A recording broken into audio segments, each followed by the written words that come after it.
Hello and welcome to Japanology Plus. I'm Peter Barakan. I'm at a second-hand car dealership that specializes in what are known in Japan as kei cars.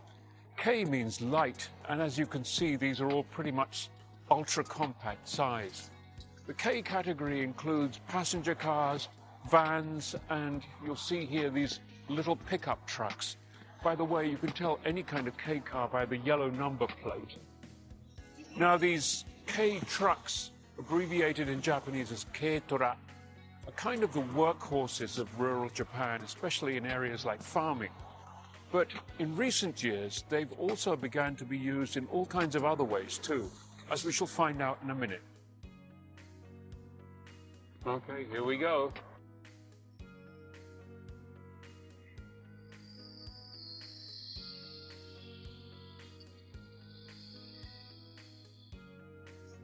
Around 40% of the motor vehicles in Japan are ultra-compact kei cars, made to a uniquely Japanese set of specifications.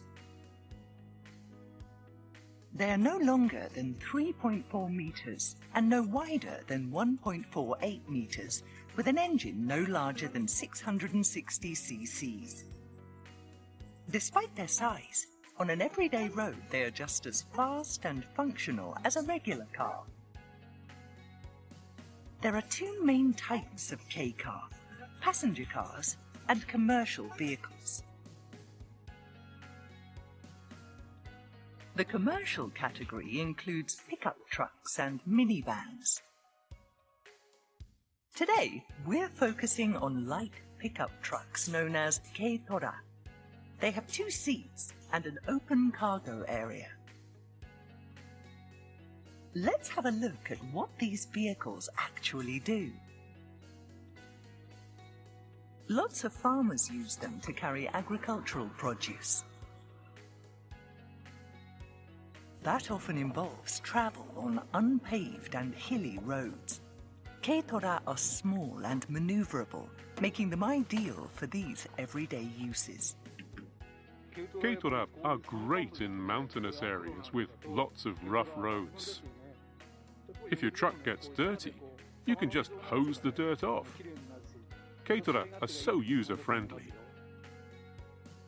The cargo area is designed to carry a load of up to 350 kilograms. These trucks can fit into narrow spaces. They're useful for all sorts of little jobs. Carrying cargo up a steep, narrow road like this is no problem. One application in coastal regions is for the transportation of freshly caught seafood.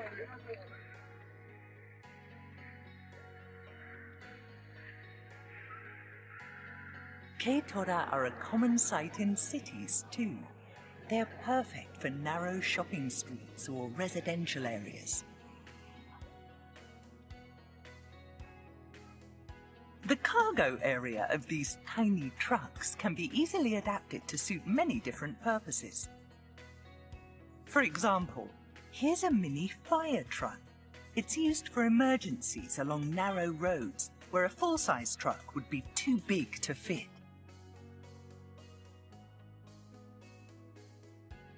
Keitora have also long been used for mobile catering. This business serves steaming hot ramen from the cargo bed of a tiny truck.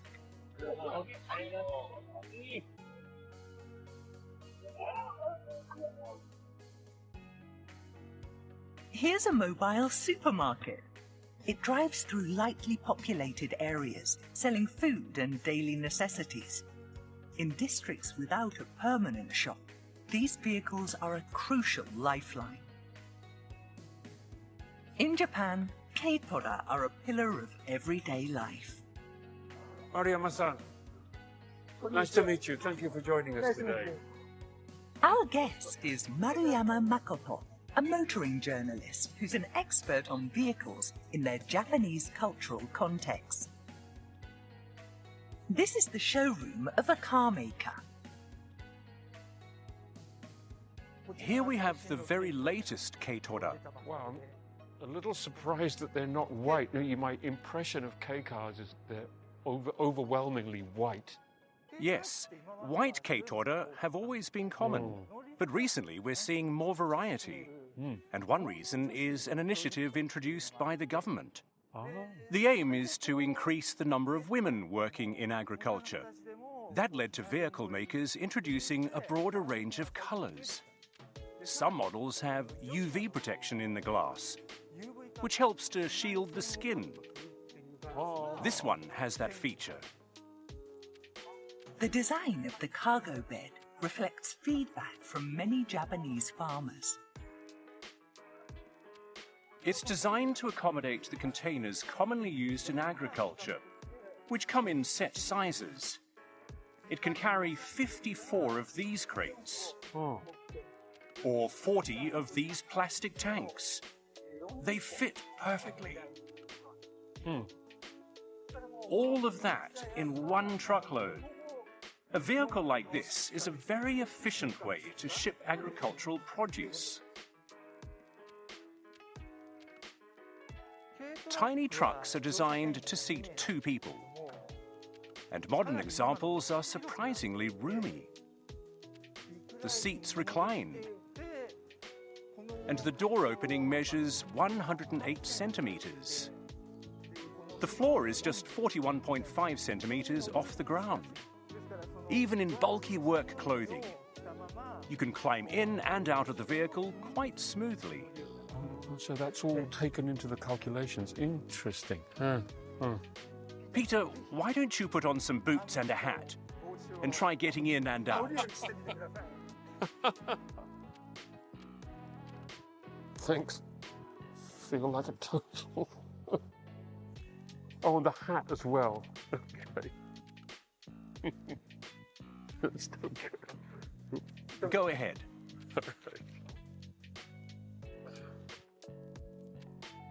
So, what do you think of these new Keitora? Yeah, it feels fine. I mean, it's actually quite comfortable, and there's plenty of leg room as well. For a pretty small car, it's obviously well designed. Even with big boots on, it's easy to climb into the cabin. There's plenty of head clearance too. That's great for people wearing a helmet. No, in fact, I should be wearing a helmet rather than this cap.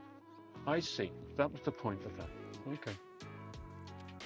I get how these tiny trucks are very convenient for farmers and for fishermen, but it seems like as soon as you leave Tokyo and go out into the countryside, sometimes perhaps more than half the cars you see are these. And I wonder, what is the secret of their popularity? Well, I'd say they're perfectly suited to Japanese roads. Almost 70% of Japan's land is covered in forest. Most forest roads end up being very narrow. The same is true of many roads in flat areas because of housing and farmland. For getting around on narrow roads, Keitora are really convenient. Also, they're just so simple. 2 seats and a cargo area. That's it. What's more, the cargo area is a perfect flat rectangle. That makes it very easy to customize a Keitora. The price is a big plus too. A regular car might set you back 2 to 3 million yen. But these tiny trucks can cost less than 1 million. Even the high-end ones are only 1.6 or 1.7 million. Yeah, that is pretty cheap considering all the features that they have. It really is very reasonable. In terms of cost performance, it's hard to beat a Keitora. The history of Keitora can be traced back to the late 1950s. At that time, cars were considered a luxury. Automobile makers developed light kei cars as an affordable option for the general public. At around the same time, 3-wheeler vehicles were developed for transporting cargo. They were maneuverable, convenient, and cheap. These vehicles were immediately popular and became the precursor to Keitora. Sturdy, 4-wheeled tiny trucks appeared in the 60s. In situations ranging from public works all the way through to family businesses, they played a role in Japan's quickly developing economy.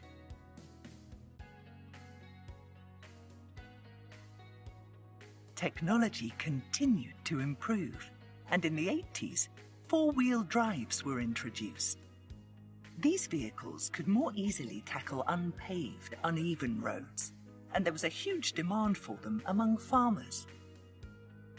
In rural communities, Keitora was so useful that every household was said to have one.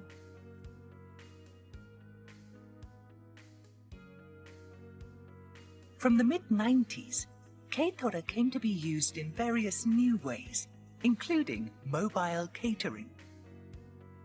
The startup costs for this kind of business are relatively low, and so tiny trucks selling food and drink became a common sight. If you're outside an office block at lunchtime, or if you're attending a large event, you're almost sure to see them. Our next stop is Kanagawa Prefecture, to see Keitora that epitomize the modern era. Here we have a Keitora that's been turned into a camper van. Oh. If you look at the side, you'll see what's happening. The shell of the camper van has been added on top of the cargo area. Oh, right, that's quite a cool customization. Ah. If you take a closer look here, you can see there's a retractable awning. You can pull it out.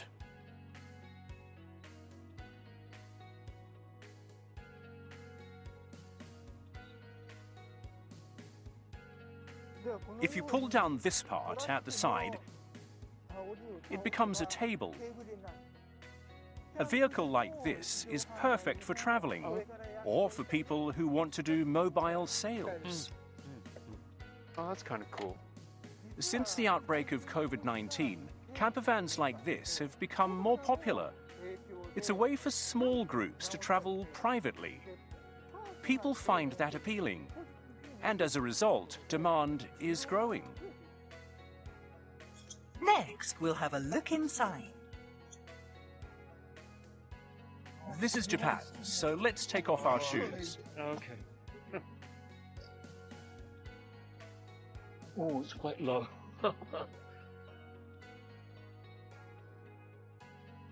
It doesn't feel like a typical Keitora at all. It's a little bit cramped, isn't it? I'm scared I'm going to hit the top of my head on the ceiling here. Then take a look at this. You can actually raise up the entire roof. Oh. Wow. You push it like this, and up it goes. Oh, that's quite actually impressive. Yeah, absolutely. I could probably stand up, actually. I can totally stand up inside here. That's amazing. And now you have this platform here. Presumably you can sleep in here. Yes, you can sleep on this. Oh, wow. It slides all the way out here.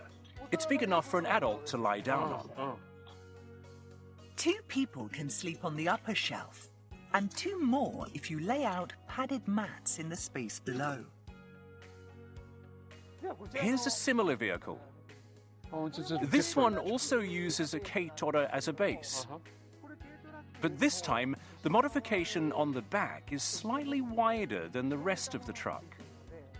So it isn't officially classified as a Kei vehicle. Let's go in. Okay. Okay, this one's almost high enough to stand up in. Oh, it's just quite roomy though. Yes, it's been extended. That's right. Sideways, yeah. Kind of drawers here. Oh, okay, storage space. Oh. Then, in fact, there's storage space just about everywhere, isn't there? And even in sort of fairly cramped Japanese houses, you'll see the same things where they utilize every square centimeter of space to put something away. Yes, the space-saving measures used in tiny houses in Japan are put to great use here too. Recently, many people are converting their Keitora into a camper van by themselves. This interior was inspired by a traditional tea room. Beneath the tatami mats, there's plenty of storage space. Here's an example that was made by a father and son. The layout features 2 fold-out beds and their own choice of furnishings. The result is their dream camper van.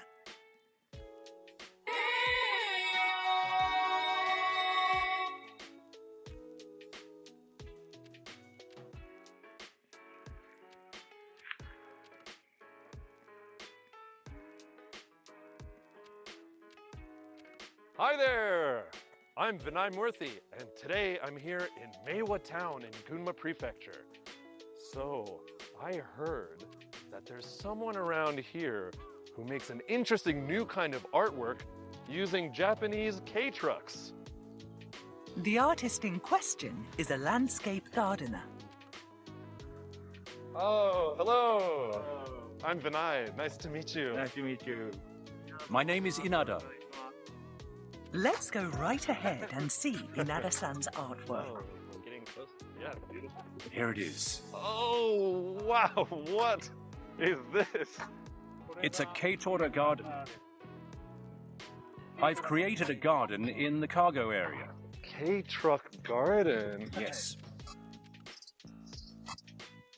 A Keitora's cargo area measures 1.4 meters by 2 meters.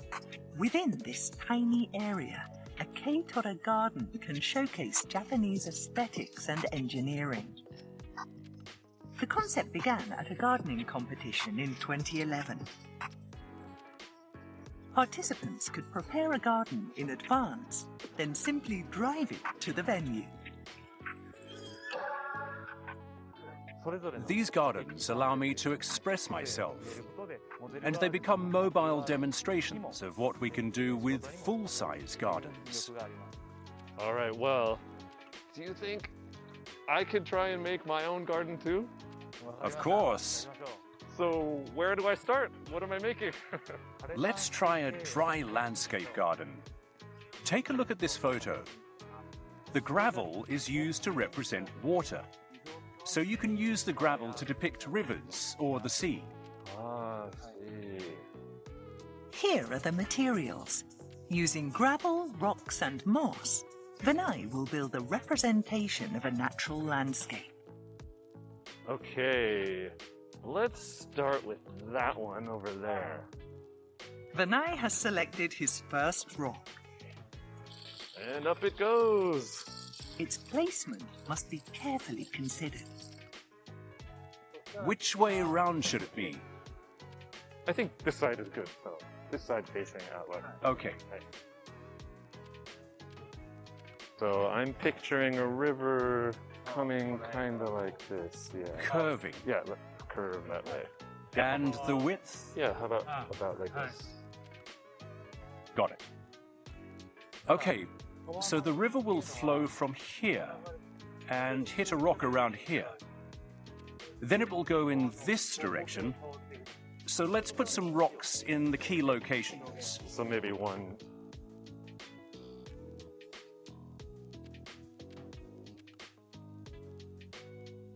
Okay, yeah, that looks good.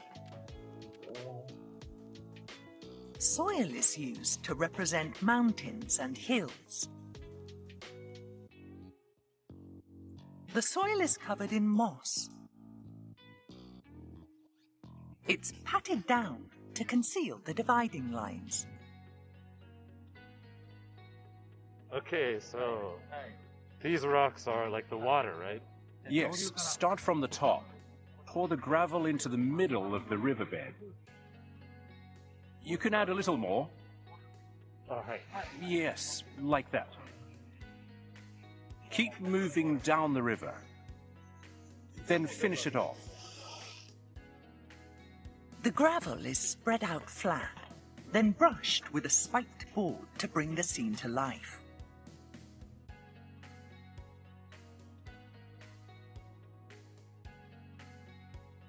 Not bad at all.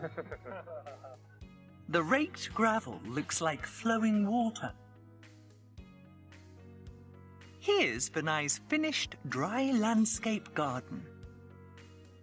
My image for this river is the Colorado River in my home country, America. Can't you tell? Of course, it's unmistakable. It's a great depiction of a river. Well done. Very atmospheric. News of Vinay's accomplishments spreads quickly, and local admirers start gathering. It depicts a river without using water, and it also seems kind of American to me. It's a blend of two cultures. That's really cool.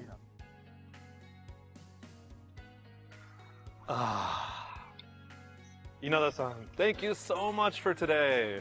Thank you for coming. So, the things you can do with a K-truck. Who knew? If you have the chance to come to Japan, definitely try to find one of these amazing K-truck gardens.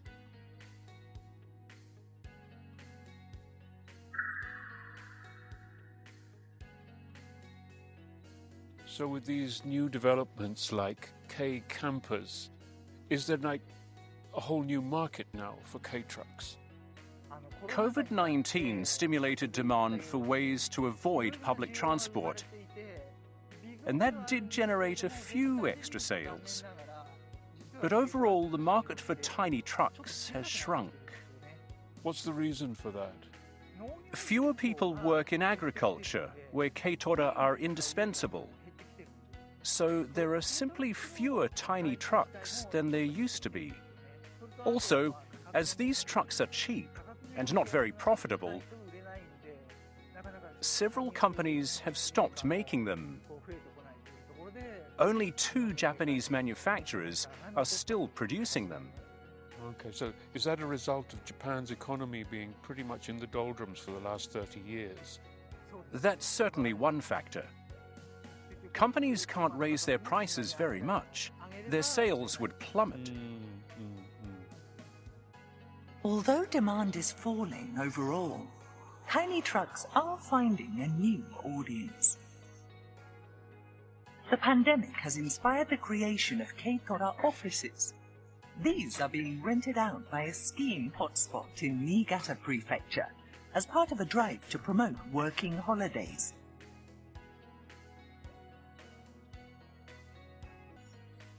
The idea has spread throughout the country, and similar events have been introduced in over 100 cities, towns, and villages.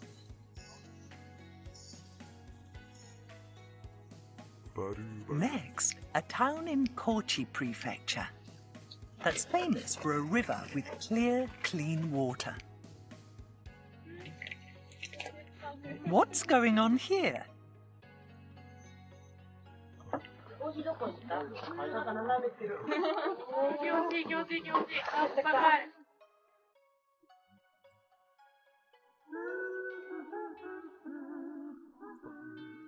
It's a Keitora sauna.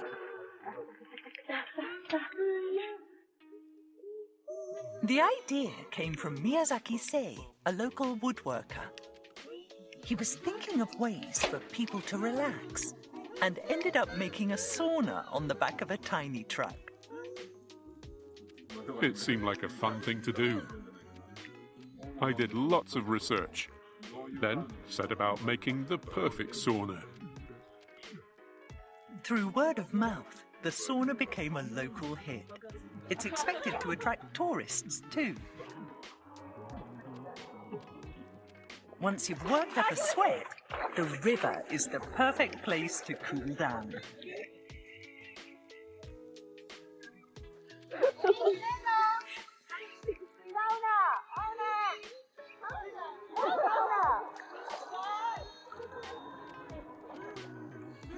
Other communities along the river are now exploring their own sauna ideas as new ways to boost the local economy.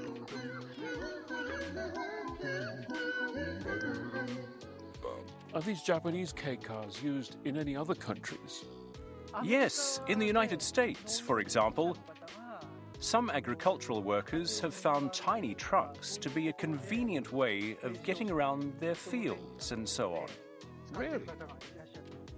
Previously, they may have used vehicles like golf carts. But Keitora offer better protection against the elements and air conditioning. Wow, that's interesting. I had no idea. What kind of developments in K-trucks would you like to see? Keitora are designed for the working world. I hope that workers continue to see them as loyal partners. I don't want that to change. I don't think we'll see a large increase in the number of trucks, but I think they will continue to evolve. One new way of using Keitora is as a mobile home. Like these? Yes. Some people actually live in them full time. Really? I mean, I can understand going away for a weekend to go camping in one of these, but to actually live in it, that's pretty extreme. But some people do it.